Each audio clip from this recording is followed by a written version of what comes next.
365 দিনে খোদার এক বছরে আপনার ঘরে ঘুমাইয়া মুসলমান মা বাপ জীবিত থাইকা খোদার 365 দিনের একটা বছর টানা আপন ঘরে ঘুমাইয়া 14 বছর 16 বছরের ছেলে মেয়ে 18 বছরের ছেলে মেয়ে যাদের কোনোদিন ফজরের নামাজ পড়ে না, এই জানোয়ার আপনি কতদিন পালবেন?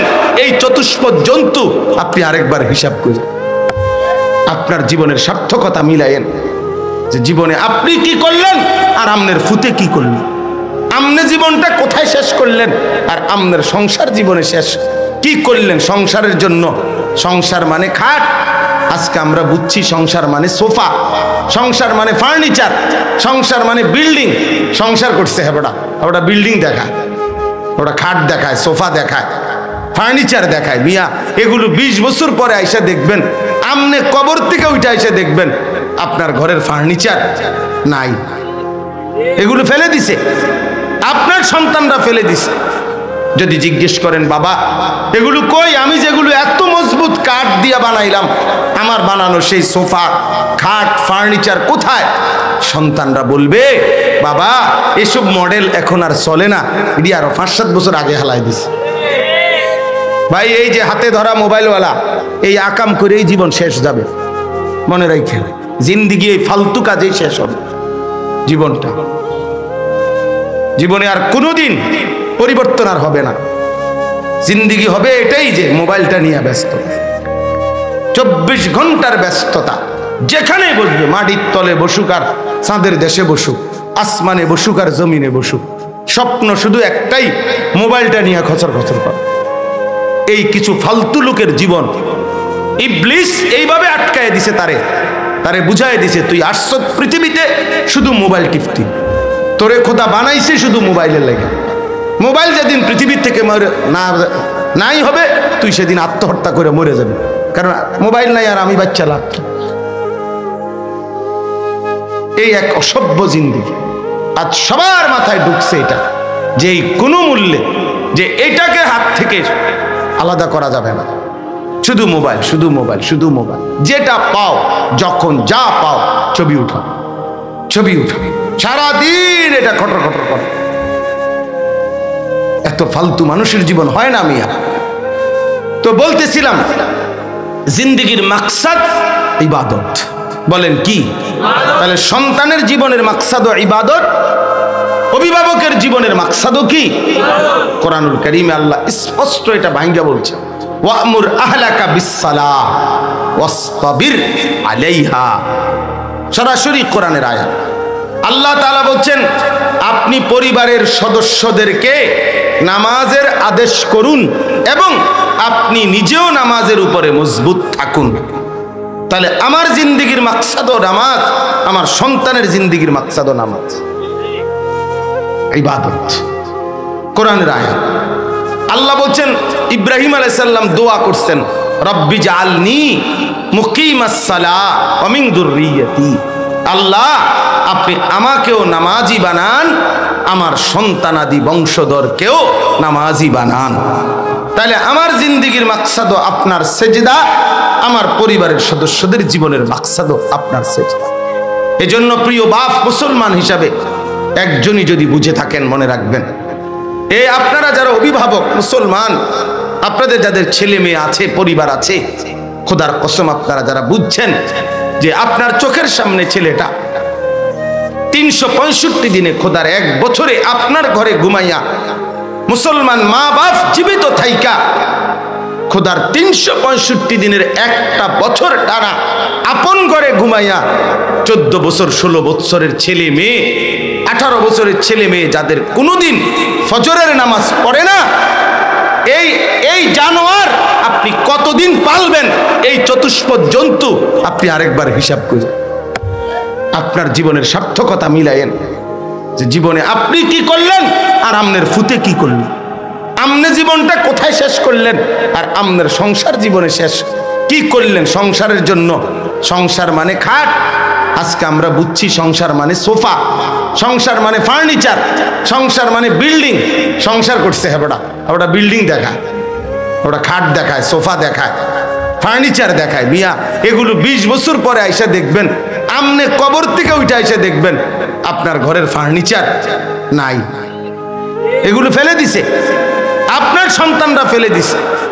যদি জিজ্ঞেস করেন বাবা এগুলো কই, আমি যেগুলো এত মজবুত কাঠ দিয়া বানাইলাম, আমার বানানো সেই সোফা খাট ফার্নিচার কোথায়?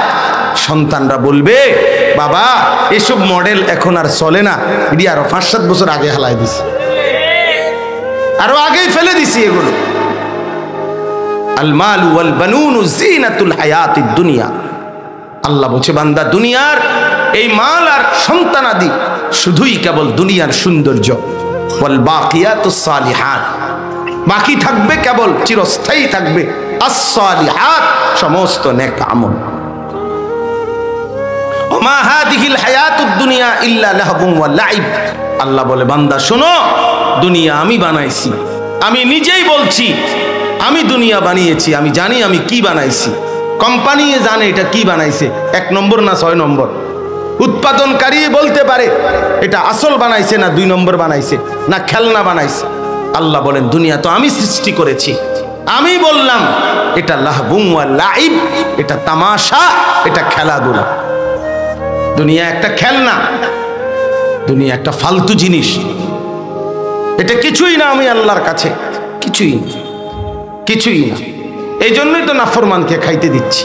কুলু ওয়া তামাত্তাউ কালিলান ইন্নাকুম মুজরিমুন, আল্লাহ বলে ইন্নাকুম মুজরিমুন, তোমরা পাপী, তোমরা নাফরমান। আমি দেখতেছি বান্দা দিনের পর দিন নামাজ পড়ো না, 30 বছর মিথ্যা বলতেছ, 30 বছর ধরে সুদ খাও, 30 বছর ধরে হারাম উপার্জন করো, প্রতিদিন নাচ গান রঙিন টেলিভিশন নর্তকীর ছবি তোমার ঘরে কিংবা চা দোকানে চলতেছে, তুমি দেখতেছো তোমার বিবি বাচ্চা নাচ গান দেখে, তোমার ছেলে সারা রাত মোবাইলে উলঙ্গ ছবি দেখে, তোমার মেয়ে বেপর্দা রাস্তায় চলাফেরা করে, তুমি মনে করছো এক রং তামাশার জীবন। আল্লাহ বলে না বান্দা, নাফরমানি সত্ত্বেও অল্প কিছু সময়ের জন্য দুনিয়া খাও এবং ভোগ করো, সুযোগ দিলাম, তবে মনে রাখো নাফরমান ওয়াইলুন ইয়াউমাইদিল লিল মুকাদ্দিবিন, মিথ্যাবাদী নাফরমান সেদিন কিন্তু জাহান্নাম অপেক্ষা করবে। তুমি চেনো না আমি মাওলাকে, তুমি মনে করছো আমি শুধু রহমান, না বান্দা, রহমান তো আমার একটা নাম, রাহিম তো আমার একটা নাম, আমার তো আরো 99টা নাম আছে। আমি তো জব্বার, আমি তো কাহ্হার, আমি তো আজিজ, আমি তো জুনতিকাম। আমার সেই নামগুলোর অর্থ জিজ্ঞাসা করলা না? সেগুলোর অর্থ জিজ্ঞাসা করলা না? আমি যে প্রতিশোধ গ্রহণকারী সেটা শোনো নাই? আমি যে প্রচন্ড শাস্তিদাতা সেটা শোনো নাই? আমি যে প্রবল প্রতাপান্বিত সর্বোচ্চ ক্ষমতার অধিকারী সেটা শোনো নাই? এই জন্য বাপ আমার, বন্ধু আমার, কোরআনুল কারীমে আল্লাহ তাআলা কিন্তু আমাদেরকে সবকিছু স্পষ্ট বলেছেন, বলেছেন বান্দা আমি ছাড়বো না। আমার এই রাত, আমার এই দিন, আমার সকাল, আমার দুপুর, আমার সন্ধ্যা, আমার রোদ, আমার বৃষ্টি, আমার আলো, আমার বাতাস, আমার সাগর, আমার পানি, আমার দেওয়া হায়াত, আমার দেওয়া জিন্দিগি, আমার দেওয়া চোখ, নাক, কান, হাত, পাও, অঙ্গ প্রত্যঙ্গ, আমার দেওয়া স্ত্রী, সন্তান, ছেলে মেয়ে, ক্ষেত, ফল, ফুল, ফসল, এক এক লোকমা খাবার, এক এক ঢোক পানি, সুম্মা লাতুসআলুন্না ইয়াউমাইদিন আনিন নাঈম, প্রতিটি নেয়ামত, প্রতিটি নিঃশ্বাস আমি বান্দা জিজ্ঞেস করব, আমার এক এক নিঃশ্বাসের কি হক আদায় করছে, আমি ছাড়বো না। প্রিয় নওজোয়ান, আল্লাহ ছাড়বে না বন্ধু, খোদার কসম আল্লাহ ছাড়বে না, ছাড়বে না। এই আয়াতের তাফসীরের মধ্যে আছে হযরত ওমর রাদিয়াল্লাহু তাআলা আনহু এবং নবীজি এবং আবু বকর সিদ্দিক রাদিয়াল্লাহু তাআলা আনহু, এই 3 জন ওনারা একবার 3 দিন ক্ষুধার্ত থাকার পরে 3 দিন পরে এক সাহাবীর খেজুরের বাগানে গিয়ে 2টা-4টা খেজুর খাইছে আর একটু পানি পান করছে। এই খেজুর টুকু খাওয়ার পরে 2টা খেজুর আর পানি, আল্লাহর নবী সাল্লাল্লাহু আলাইহি সাল্লাম তাফসীরে আছে, নবী সাল্লাল্লাহু আলাইহি সাল্লাম বলেন ওয়াল্লাহি লা তুসআলু আন হাযান নাঈম, ওমর আল্লাহর কসম এই খেজুর আর পানিটুকুর ব্যাপারেও আল্লাহ তোমাকে জিজ্ঞেস করবে হাসরের ময়দানে, এর হক কি আদায় করছে। হযরত ওমর সেদিন কাঁদা দিছে, কিতাবে আছে ওমর রাদিয়াল্লাহু তাআলা বলছে, ইয়া রাসূলুল্লাহ, মাত্র 2টা খেজুরের হিসাবও দিতে হবে? 3 দিনের ক্ষুধার্ত থাকার পরে আল্লাহ রাসূল বলছে, হ্যাঁ ওয়াল্লাহি লা তুসআল, আল্লাহর কসম হিসাব দিতে হবে। আল্লাহ জিজ্ঞেস করবে, প্রতি লোকমা, প্রতিটা ভাত, প্রতিটা চাউলের হিসাব দিতে হবে। বন্ধু, ফাওয়ারাব্বিকা লানাসআলান্নাহুম আজমাইন, আল্লাহ বলছে কসম বান্দা, আমি কিন্তু তোমাদের সকলকে জিজ্ঞেস করব। লানাসআলান্নাহুম আজমাইন, আমি কিন্তু ছাড়বো না বান্দা, আমি ছাড়বো না বান্দা। ইন্নাস সামআ ওয়াল বাসারা ওয়াল ফুআদা কুল্লু উলাইকা কানা আনহু মাসউলা, কান, চোখ এবং দিলকে আল্লাহ তাআলা জিজ্ঞেস করবে। আরে অন্তর পর্যন্ত বলবে যে তোমাকে দিয়ে কি ভাবছিল। অন্তরের ভাবনাগুলোও সেদিন প্রকাশ করবে। অন্তর বলে দিবে যে আল্লাহ, আমারে নিয়া, আমার অন্তরে আপনার বান্দা আমাকে দিয়ে এই ভাবছিল, এই কল্পনা করছিল। এই জন্য আমি মাঝখানে কথাটা একটু প্রসঙ্গ বাড়াইলাম। অর্থ হলো এটা বুঝাইতে চাইলাম, নূহ আলাইহিস সালামের মতো একজন নবীকে আল্লাহ ধমক দিয়েছে, সাবধান, নাফরমান ইমানদারের সন্তান হয় না। আপনারা আপনাদের নিজ নিজ পরিবারের প্রতি যত্নবান হন। আল্লাহর কোরআন থেকে বঞ্চিত করেন না বললাম, একজন কেউ না। কোরআনুল কারীমের মধ্যে আছে, আল্লাহ তাআলা বলছেন, ওয়ালাল আখিরাতু খায়রুল লাকা মিনাল উলা। বন্ধু, আপনাকে আমি আখিরাতে যা দেব সেটা এই দুনিয়ায় যা দিলাম তার চাইতেও কোটি গুণে উত্তম হবে। দুনিয়াতেও অনেক সম্মান, অনেক মর্যাদা, অনেক বৈশিষ্ট্য, অনেক বিশেষত্ব আল্লাহ তাআলা নবী সাল্লাল্লাহু আলাইহি ওয়াসাল্লামকে দান করছেন, আর আখিরাতেও দিবেন। মনে করেন কোরআনুল কারীমের মধ্যে আল্লাহ তাআলা উল্লেখ করছেন, ওয়া রাফা'না লাকা যিকরাক, হে নবী, আপনার আলোচনা, আপনার ইজ্জত, আপনার সম্মান আমি আল্লাহ তাআলা সব কিছুর ঊর্ধ্বে তুলে দিয়েছি, সব কিছুর ঊর্ধ্বে উঠায় দিয়েছি। এই আয়াতের তাফসীরের মধ্যে আছে, আল্লাহ পাক রব্বুল আলামিন বলছেন, প্রিয় বন্ধু আমার, আমি ওয়াদা দিলাম, ইদা যুকিরতু যুকিরতা মাই, আমি আল্লাহ তাআলা যখনই আমার আলোচনা হবে, যেখানে যখন, সেখানেই আপনার আলোচনাও হবে। আমি আলোচিত হলে আপনিও আলোচিত হবেন। এই জন্য আল্লাহ তাআলা বলছে, বন্ধু আপনি আজানের দিকে তাকায় দেখেন, মুয়াজ্জিন আজান দিচ্ছে তো শুনেন, আমার নামও বলবে, আপনার নামও বলবে। ইকামত দিচ্ছে মুয়াজ্জিন, দেখেন আমার নামও বলবে, আপনার নামও বলবে। আমার বান্দা নামাজ পড়তেছে, দেখেন নামাজ পড়তে পড়তে আত্তাহিয়াতুর জন্য শেষ বৈঠকে বসছে তো শুনেন, এখন আত্তাহিয়াতু লিল্লাহ ওয়াসসালাওয়াতু ওয়াত-তাইয়্যিবাত আমি আল্লাহর জন্য বলবে, আর একটু পরেই আবার এই বসাতেই আপনার নামও বলবে, আল্লাহুম্মা সাল্লি আলা মুহাম্মাদ, এই দুরূদ শরীফ পড়বে। আল্লাহ তাআলা বলেন, বন্ধু ওই যে কবরে দেখেন, এবার মাটির নিচে মুনকার নাকির আমার 2 ফেরেশতা আমার বান্দাদেরকে প্রশ্ন করছে কবরে, তো সেখানেও দেখেন, আপনি খেয়াল শুনেন যে সেখানেও আমার কথাও জিজ্ঞেস করবে, আপনার কথাও জিজ্ঞেস করবে। তার মানে সর্বত্র জমিনের নিচে একেবারে ঊর্ধ্বে আল্লাহ তাআলা বুঝাইছেন, যেখানেই আমার আলোচনা সেখানেই আপনার আলোচনা। এটা আমাদের নবী সাল্লাল্লাহু আলাইহি ওয়াসাল্লামের একটা শ্রেষ্ঠতম মর্যাদা। আল্লাহ তাআলা হাদিসের মধ্যে অনেক উদাহরণ আছে যে শুধুমাত্র আমাদের নবী সাল্লাল্লাহু আলাইহি ওয়াসাল্লামকে আলাদা মহব্বত করে আল্লাহ তাআলা আলাদা অনেক নিয়ামত নবী সাল্লাল্লাহু আলাইহি সাল্লাম এবং আমাদের জন্য দিয়েছেন, যেটা আল্লাহ তাআলা বিগত কোনো নবী এবং নবীর ইমানদার উম্মতকেও দেন নাই, যেটা আমাদের জন্য দিয়েছে, আমাদের নবীর জন্য দিয়েছে। যেমন মনে করেন ছোট্ট 2-1টা উদাহরণ বলি। কোরআনুল কারীমের মধ্যে 25 জন নবী এবং রাসূলের নাম আছে। কতজন? এই নবীদের মধ্যে আল্লাহ তাআলা সব বিভিন্ন নবীকে বিভিন্ন কথা বলার জন্য ডাক দিছেন। আল্লাহ তাআলা বিভিন্ন কথা বলতে, যখনই কোনো নবীকে আল্লাহ তাআলা ডাক দিছেন তো সেই ডাকটা নাম ধরে ডাক দিছেন। কোরআনুল কারীমের মধ্যে আছে ইয়া আদম উসকুন আনতা ওয়া যাওজুকাল জান্নাহ, হে আদম তুমি এবং তোমার স্ত্রী জান্নাতে বসবাস করো। তাহলে এই যে হে আদম, তাহলে এটা কিভাবে ডাকলেন? কথা বলেন, কিভাবে ডাকলেন? নূহ আলাইহিস সালাম ওনার ছেলেটা যখন পানিতে ডুবে যাচ্ছে, কেনান কাফের ছেলেটা তুফানের পানিতে, তখন নূহ আলাইহিস সালাম আল্লাহ তাআলার কাছে আবেদন করছিলেন যে মাওলা এটা তো আমার ছেলে, রব্বি ইন্না ইবনি মিন আহলি, এ তো আমার সন্তান ডুবে যাচ্ছে। আল্লাহ তাআলা তখন নূহ আলাইহিস সালামকে ডাক দিলেন, হে নূহ, এই ডাক দিয়েছেন ইয়া নূহ ইন্নাহু লাইসা মিন আহলিক, হে নূহ এটা তোমার ছেলে নয়, ইন্নাহু আমালুন গায়রু সালিহ, এটা বেআমল সন্তান, আর বেআমল নাফরমান ইমানদারের সন্তান হতে পারে না, ইমানদারের সন্তান হইতে পারে না।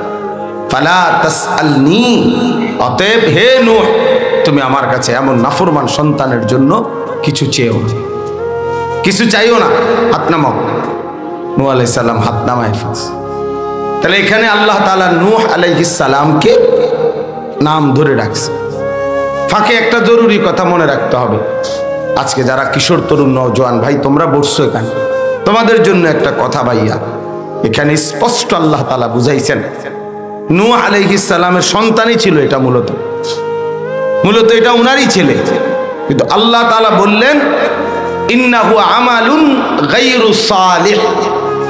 সরাসরি সূরা হুদ কোরআন শরীফের এই সূরার আয়াত, যে এর আমল হচ্ছে গায়রু সালিহ, সঠিক নয়, অর্থাৎ তার চলাফেরা, কর্মকাণ্ড, আচরণ তার কোনোটাই আল্লাহ তাআলার মর্জি মুআফিক না, সব আল্লাহর মর্জির বিরোধী, সে নাফরমান, পাপী, বেআমল সন্তান।